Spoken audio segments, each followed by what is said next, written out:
Siapa sosok Tan Pauline, Ratu Batubara yang disebut oleh Ismail Bolong?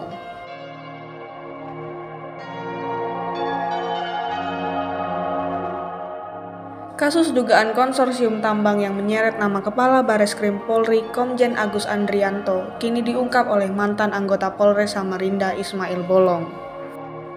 Dalam video klarifikasinya baru-baru ini, Ismail membantah telah memberikan sejumlah uang kepada Komjen Agus. Sebaliknya, Ismail malah mengungkap bahwa dirinya sempat bekerja sama dengan Tan Pauline yang disebut sebagai Ratu Batubara. Saya mengenal saudara dan Tan Pauline yang pernah menjual batubara ilegal yang telah saya kumpulkan kepada saudari Tan Pauline sejak bulan Juni 2020 sampai dengan bulan Agustus tahun 2021, kata Ismail Bolong dalam video klarifikasinya yang viral. Demikian yang saya sampaikan, terima kasih Jenderal, lanjutnya. Video itu pun menjadi sorotan banyak pihak, terutama mereka yang ingin mengetahui siapa sebenarnya Tan Pauline. Lalu, siapa sebenarnya sosok Tan Pauline yang dijuluki dengan Ratu Batubara ini? Simak, inilah profilnya. Tan Pauline merupakan salah satu orang yang berkecimpung di bisnis batubara. Ia dikenal sebagai Ratu Batubara karena usaha pertambangannya yang diduga ilegal itu tersebar di berbagai daerah di Kalimantan.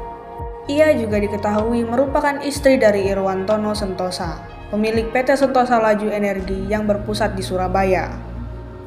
Perusahaan yang dibangun oleh suaminya tersebut merupakan perusahaan operasi angkat jual batubara dan memiliki banyak klien yang juga memiliki bisnis batubara. Tan Pauline juga pernah diketahui memegang jabatan sebagai direktur utama di perusahaan sang suaminya tersebut pada tahun 2016. Tak hanya itu, adik kandungnya juga menduduki posisi tinggi di perusahaan milik suami Tan Pauline itu. Bisnis keluarganya ini pun cukup berkembang dan dikenal oleh kalangan pebisnis. Nama Tan Pauline pun sempat disinggung dalam rapat kerja Komisi 7 DPR RI dengan Menteri ESDM Arifin Tasrif pada 14 Januari 2022 lalu. Di dalam rapat tersebut, Tan Pauline mendapat julukan Ratu Batubara. Arifin pun mengaku geram atas penambangan batubara yang dimiliki oleh wanita asal Kalimantan tersebut. Tan Pauline diduga melakukan praktik permainan penjualan batubara secara tidak jujur. Namanya pun sempat viral dan akhirnya sampai ke telinga pihak Tan Pauline. Terkait tuduhan itu, pihak Tan Pauline membantahnya. Melalui kuasa hukumnya, Tan Pauline menegaskan bahwa perusahaannya telah menjalankan usaha perdagangan batubara secara benar dan legal, sesuai dengan semua aturan yang telah diatur pemerintah. Semua tuduhan miring kepada klien kami Tan Pauline adalah tidak benar.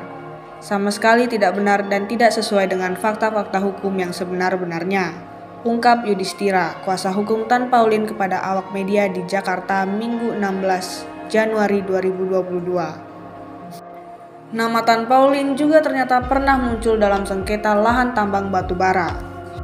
Pada 11 Maret 2022, Tan Pauline dan kawan-kawan juga sempat dilaporkan ke Polda Kaltim oleh CV Anggaraksa.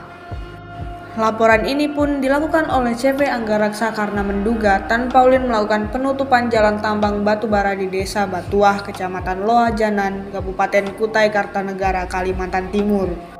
Alasan yang diungkap oleh CV Anggaraksa atas laporan tersebut juga diakibatkan karena Tan Pauline menutup jalan akses secara luas dengan klaim kepemilikan lahan di lokasi pertambangan batubara.